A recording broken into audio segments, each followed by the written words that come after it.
All right, let's do this. Welcome to Interesting Stuff, the almost daily homeschool educational supplement where we pick up on a topic that has been dropped by other people, something that we find fascinating and interesting. And today we're diving into the life of a tree. So, as well as the vital role played by a tree in producing oxygen for us to breathe, trees and their wood have many uses that are equally important to humans and animals. I suppose you've maybe played or seen Minecraft, right? So you know the value of harvesting resources, especially wood. Trees are used for many of the most basic requirements needed for a comfortable existence. And there are 6 basic functions that we can recognize. 1. Warmth. Wood is a principal material used for making fires. Perhaps you've noticed. I like to use matches as well. That's much easier than rubbing 2 sticks together. Have you ever tried that? That's really damn difficult. 2. Cooking. Fires provide a method of heating water and other foodstuffs. And of course, cooked food is good, especially if you live in cold climates like where I am. 3. Shelter. Wood was once the main material for house building all over the world, and in many developing places it still is. However, since the invention of strong metals, woods play a reduced part in the construction of houses. But even in countries where wood is not the main component, it is still used as a part of a building's structure, and sometimes for decorative features as well. Trees play a vital part also in the animal habitats of the locality, providing a living environment for birds and insects. They're also really cool for tree houses. Did you ever build a tree house? Something everybody needs to do, right? 4. Transport. Almost all early methods of transport relied on wood, especially covering distances between land masses across the oceans. Yes, boats were the way to travel, and who controlled the waterways controlled the world. Such was the reason for the huge British Empire. Oh, and the Egyptians before them, and the Chinese, and the Mesopotamians, and the Romans, and the Portuguese, and the Spanish, and so on. You get it. 5. Furniture. Every house contains something made of wood, be it a chair, a table, or just maybe a fruit bowl. Now, let's see. This desk is made of wood. This chair is made of wood. And, yep, my brain feels like wood sometimes. I guess you never know. Knock on wood, they say. Knock on wood. Moving on. 6. Communication.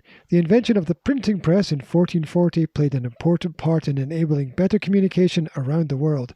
But without paper, which is of course made from wood, it would have been impossible to spread the word. Now, of course, you don't just make paper from wood. There are other plants that it can be made from as well. And diversifying is one of the ways of protecting the environments of the world. So maybe we should look into that a little bit more. On the other side, sadly, many countries have been almost totally deforested due to industrious needs and cultivation. The UK being a classic example with very little of its original forests remaining. If you're interested in other countries, we can have a quick look at some stats. Country with the largest amount of forest cover in Europe is Finland with 72%. After that, it's Sweden, 68%, Estonia, 61%, Latvia, 60%, and Slovenia, 60%. So there you go. If you want to have fun in a forest, you want to go to one of those places. Now, what about the actual life cycle of a tree? Have you thought about it? Well, let's look together. Let's look at an oak tree, for example. Now, there are 6 steps or stages. The first step is the classic acorn. This is the seed of the oak tree.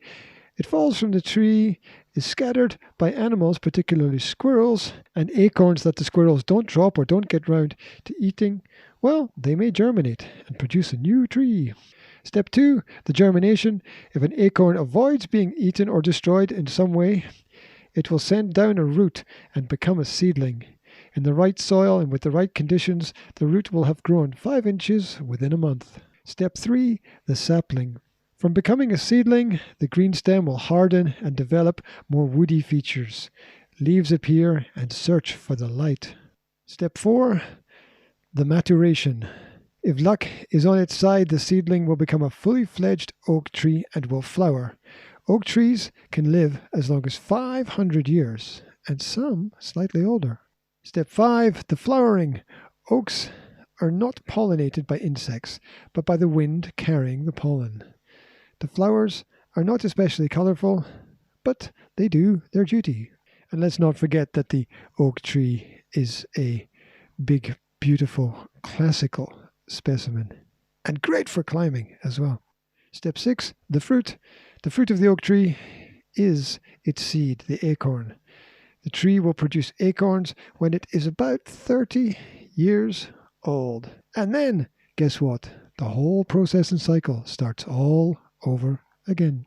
So do you live near trees or a forest? Is there perhaps a nice little woodland path somewhere around your home? What do you think? Do you like them? Do you appreciate the trees? Do you climb them?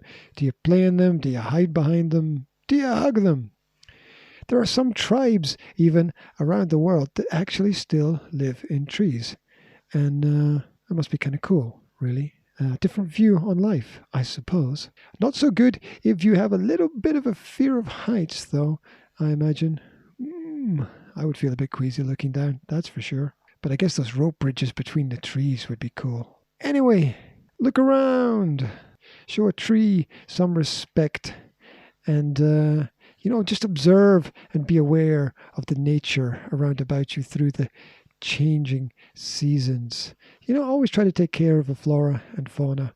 It's all an integrated system, and it all matters. And here's a thought. Do you know which tree is which? If you walk through a park and there's all these different trees, can you name them? Do you know them by their leaves? It's a nice little test to do. Maybe you want to get one of those little trees and shrubs and how to recognize the trees, little booklets, one of those illustrated little books, and go out and make sure that you know what's in your local environment, because I reckon there's quite a lot of people who don't know. I used to be one of those. So that's it about trees. I could talk for longer about trees, but I imagine you've had enough, right? Anyway, if you want a different topic, you need to let me know. You need to get in touch and tell me what you think would be interesting for this little homeschool supplement. That's it for interesting stuff today. And, there'll be some questions under the video. Keep in touch. And wherever you are, whatever you're doing, have a fantastic day. Take care, people.